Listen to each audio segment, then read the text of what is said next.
SS digital recording studio Hanspura.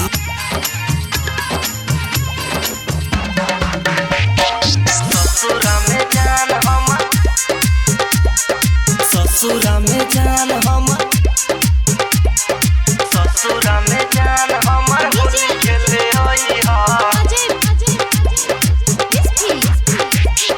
ससुरा में जान हमर होली खेले आई हा। ससुरा में जान हमर होली खेले आई हा। पिया घर है नहीं खंजी भर के खई हा। पिया घर है नहीं खंजी भर के खई हा। भर के खई हा। अरे ढेर दिन से छूटल बा सरधा पुरई हा। ससुरा में जान हमर होली खेले आई हा।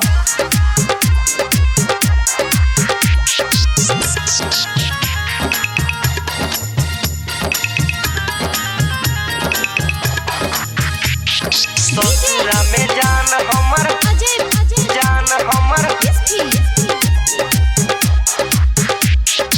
ससुरा में जान हमर होली खेले आई हा।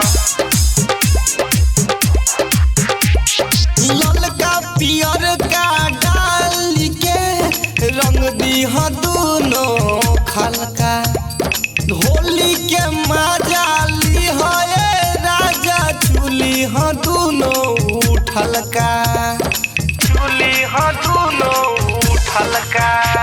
ललका पियर का डाल के रंग दे हम तोहार खलका।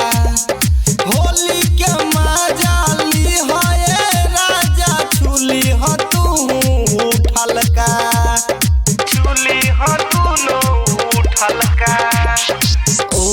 में तू लगा के रंग जई हा। लगा के रंग जई हा। ससुरा में जान हमर होली खेले आई हा। पिया घरे है नहीं खंजी भर के खई हा। पिया घरे है नहीं खंजी भर के खई हा। भर के खई हा। और ससुरा में जान हमर होली खेले आई हा।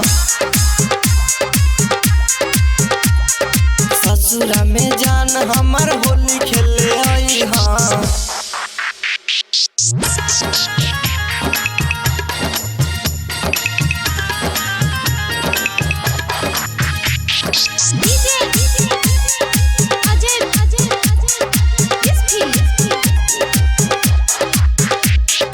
SS digital recording studio Hanspura.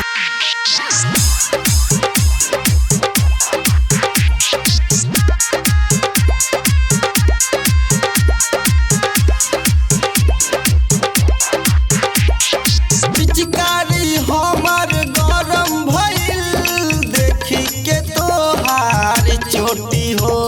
रंगब तोहार गाल दुनो हटी हाँ जन ये छोटी हो।